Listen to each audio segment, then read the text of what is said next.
इसी चुनाव के दौरान हमारी दलित बस्ती में एक दिन आजमगढ़ के दो कम्युनिस्ट नेता चंद्रजीत यादव और सुरजन राम पार्टी के प्रचार के लिए आए। हसिया गेहूं की बाली व छोटे छोटे छपे हुए लाल कार्ड वे बच्चों को बांट रहे थे। मुझे भी मिला। मैंने सकुचाते हुए और कार्ड मांग लिए। उन्हें पाकर मुझे ऐसी अनुभूति हुई कि मानो हकबट हो चुका हो। साथ ही सुरजन राम, जो स्वयं आजमगढ़ के एक प्रख्यात दलित नेता थे, मेरे घर के सामने वाली दीवार पर गेरू से एक विशाल हंसिया का चढ़ी गेहूं की वाली बाली बनाकर चित्र बनाकर सबसे पार्टी को वोट देने की अपील की और पास वाले गांव में चले गए। मैं रोज सुबह शाम दीवार पर उस निशान को सामने खड़ा होकर देखता, साथ ही उन दोनों कार्डों को हमेशा अपने कुर्तों की पॉकेट में रखता। दिन में 50 बार निकाल कर बड़े गौर से हंसिया बाली का निशान दिखता रहता। इस प्रक्रिया में महीनों बाद कार्ड फटकर अस्तित्व विहीन हो गए। इन कार्डों के विलुप्त हो जाने पर बहुत दुख हुआ।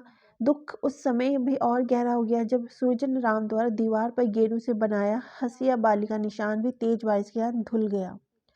इस दौरान हमारे गांव से कोई 15 मील दूर सोहड़ी नाम का सनी दलित, जो शिवनारायणी पंथ वाले मुन्निसर चाचा का चेला, बॉम्बे से सूती मिल में काम करता था, वह गुरु से मिलने हमारे घर आया। उसने बताया कि लाल झंडे वाला नेता डंगरिया और मजदूरों की हड़ताल कराकर मालिकों की नाक में एकदम फायर कर दिया है। उसी का एक नाम संगी नमरिया है, वह भी बड़ा फैरबाज है। मैं वर्षों बाद समझ सका कि वह डांगे को डंगरिया और नमूदरीपात को नमरिया कहता था। सनी द्वारा इस वर्णन में मैंने सिर्फ अंदर कम्युनिस्ट पार्टी के प्रति असीम लगाव पैदा किया, बल्कि डांगे के प्रति भक्ति भाव भी थी। उधर चुनाव के लिए हमारी प्राइमरी स्कूल में 2 दिन की छुट्टी हो गई, क्योंकि वो वोट उसी दिन पड़ने थे। मेरे पिताजी माँ मुझे लेकर वोट डालने गए थे। चुनाव स्थल के पास ही मेला लगा हुआ था। खाने पीने के सामान बिक रहे थे। दूर दूर गांव से लोग वोट डालने आ रहे थे। विशेष रूप से हर गांव की दलित महिलाएं लोकगीत गाती हुई लाल चादर ओढ़े आती थी। उस समय सभी वर्गों के अधिसंख्यक लोग अंगूठा निशानी लगाकर वोट देते। चुनाव के दूसरे दिन अंग्रेजों के जमाने वाली एक लाल सी मिनी बस, जिसे मेरे पिताजी लोरी कहते थे, आई और मट पेटियों को लेकर आजमगढ़ जिला केंद्र पर चली गई। यह चुनाव मेरे लिए इसलिए यादगार बन गया था कि पहली बार मैंने वह मोटर यानी लॉरी देखी थी। जब वह जाने लगी तो बहुत तेज फड़फड़ा कर धूल उड़ने लगी थी और कई बच्चे उसके साथ पीछे पीछे दौड़ता हुआ बहुत दूर तक गया था। मैं भी था। उस समय यह फर्क करना मुश्किल था कि हम मोटर का पीछा कर रहे थे या उड़ते हुए बवंडर का। शुरू में कुछ दूर जाकर वह मोटर एक जगह घो घो करके रुक गई। उस समय आसपास के ढेर सारे लोग इकट्ठा हो गए। लोग कहने लगे, जब तक मोटर गाना नहीं सुनेगी वह चालू नहीं होगी। उस समय ऐसा ही अंधविश्वास गांव में फैला हुआ था। उस मोटर की छत पर एक भोंपू लगा हुआ था। अंदर काले तवे वाला रिकॉर्ड बजाने वाला ग्रामीण भाषा में फोन गिलास रखा हुआ था। उस पर तवा रखते ही गाना बजा, हे हो सवरिया जो जहियो बजरिया, तो लहियो चुनरिया खादी की, जय बोलो महात्मा गांधी की। थोड़ी देर बाद मोटर चल पड़ी और चल पड़ा था हमारे साथ बवंडर भी। दूसरी घटना यह 1857 की गदर की 100वीं वर्षगांठ के बारे में कुछ भी नहीं जानता, न समझता था। मन्नर चाचा वही मुरली सिंह के यहाँ से जो कुछ सुनते गांव में आकर सबको बताते। उन्होंने सबसे पहले यह बताया कि 9 ग्रह एक साथ मिलने वाले हैं, जिसके चलते गांव गांव में महामारी आएगी। बड़े पैमानों पर आपस में लोग मरेंगे, कटेंगे। बाप बेटा को कुछ नहीं समझेगा और ना बेटा बाप को, ना माँ बेटा बेटी को, ना बेटा बेटी माँ को। या आपस में कोई भी रिश्ता नहीं रह जाएगा। सभी एक दूसरे के पीछे पड़ जाएंगे। शीघ्र ही सारी दुनिया बर्बाद हो जाएगी। आदि उस समय जाड़ा जा रहा था। गर्मी दस्तक दे रही थी। फसलें भी तैयार हो रही थी। लोग, खास करके बच्चे औरतें, डर के मारे फसल के ढके हुए खेतों में जाने से डरने लगे। गन्ने अरहर के खेतों के पास कोई अकेला कभी जाता ही नहीं था। रात के समय गन्ने के खेतों से सैकड़ों सियारों का हुआ हुआ वाला शोर सोए हुए लोगों को डर से गनगना देता। उस समय हमारे क्षेत्र में सियारों की भरमार हुआ करती थी। कभी कभी गांव में सियार मरुआ आते थे। गन्ने के खेतों में सियार मारकर ले जाते। उनकी खाल बेचकर वे खूब पैसा कमाते थे। गन्ने की फसलों को चूस कर सियार बहुत नुकसान पहुंचाते थे। गन्ने के खेतों की तरफ रात में बच्चे बूढ़े सभी कभी कभी घरों के बाहर से देखते।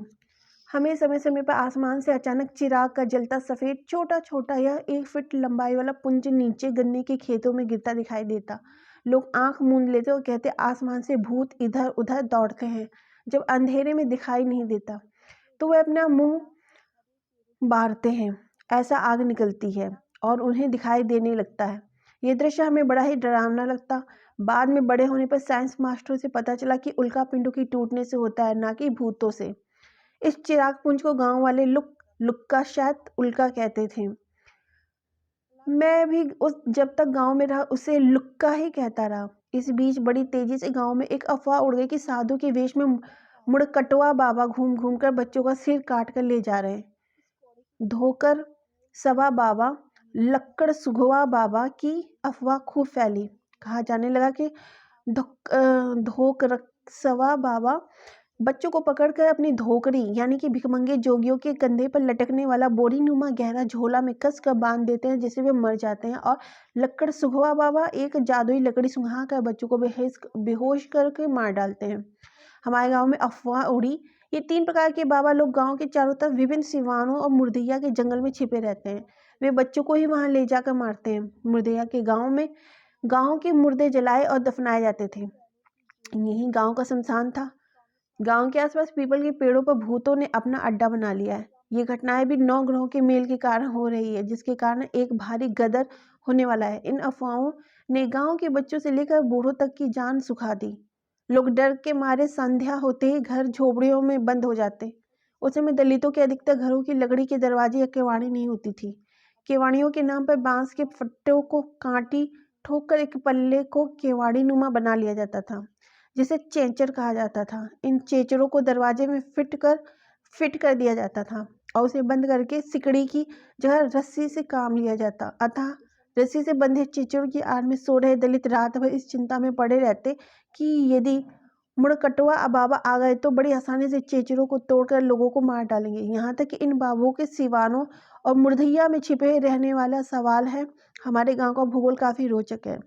उन दिनों यानी आज से ठीक 50 साल पूर्व हमारे गांव के पूर्व उत्तर दिशा में पलास के बहुत घने जंगल थे, जिसमें कि पीपल, बरगद, सिंघोड़, चिलबिल, सीरस, शीशम, अकोल आदि किस्म के वृक्ष थे। गांव के पश्चिम तरफ करीब 1 किलोमीटर लंबा चौड़ा ताल था, जिसमें 12 महीने पानी रहता। इस ताल में बिर्रा, सेरुक्की, पुरैन, तिन्ना, जलकुंभी आदि जैसे अनेक जल जीवी वनस्पतियां पानी के ढके रहती थीं। रोहू, मंगरू, गोइंचा, बाम, पढ़ीना, टिंगरी, गिरई, चनगा, टेंगना, भुट्टी, चहलवा, सिधरी, कवई आदि अनेक मछलियां भी भरमार थीं। इस ताल की सबसे ज़्यादा छटा बिखरती थी उसमें पनडुब्बी व काली मुर्गियाँ, बिंगोचो और अनगिनत सफ़ेद बगुले पक्षियों के निवास स्थान था। इस ताल के किनारे ढेर सारे पेड़ थे, जिनमें एक बड़ा पीपल का पेड़ भी था, जिस पर लोगों के विश्वास के अनुसार ताल का खतरनाक भूत रहता है। दक्षिण तरफ के खेती थे। इस भूगोल के विभिन्न दशाओं में स्थित खेती लायक जमीन को पूरे क्षेत्र का सिवान कहते थे, जिसके अलग अलग नाम थे। हमारे गांव के सिवान क्रमशः पूरब में मुर्दैया, उत्तर में भरथैया, सरदवा, टडिया, पश्चिम में समंडा, महदाई, माई, परसा तथा दक्षिण में गुदिया के नाम से जाने जाते थे। इसी तरह क्रमशः टंडवा, भुजई, लखीपुर, भटगांवा, अमठा, दौलताबाद, मठिया, पारूपुर, पुरसुपुर, चतुरपुरा नामक विभिन्न पड़ोसी गांव थे। दौलताबाद के बाद पश्चिमी गांव विश्वविख्यात बौद्ध कम्युनिस्ट विद्वान महापंडित राहुल संस्कृतन का गांव कनेला था। इन्हीं सिवानों के घिरे हुए धर्मपुर गांव के सबसे उत्तर में अहिर बहुल बस्ती थी, जिसमें एक घर कुम्हार, एक घर नुनिया, एक घर गडेरिया, एक घर गौड़ भर भूजा वाले का था। बीच में भवनोटी ब्राह्मण टोला तथा तमाम गांवों की परंपरा के अनुसार सबसे दक्षिण में हमारी दलित बस्ती। एक हिंदू अंधविश्वास के अनुसार किसी गांव में दक्षिण दिशा से कोई आपदा, बीमारी या महामारी आती है, इसलिए हमेशा गांव के दक्षिण में दलितों को बसाया जाता। मेरे जैसे सभी लोग हमारे गांव में इन्हीं महामारी और आपदाओं का प्रथम शिकार होने के लिए दक्षिण की दलित बस्ती में पैदा हुए थे। साथ ही गाँव का भौतिक भूगोल तमाम भूते ही खूनी अफवाहों के लिए प्राकृतिक रूप से बेहद अनुकूल था। मुर्दहिया, भरथैया और ताल के पास वाली सिवान प्रसाद तो इन भूतों की भूमिगत बस्तियां थीं। इन अफवाहों के बीच मुर्दहिया सबसे डरावनी बन गई थी। गर्मी के दिनों में वहां हजारों बड़े तलाश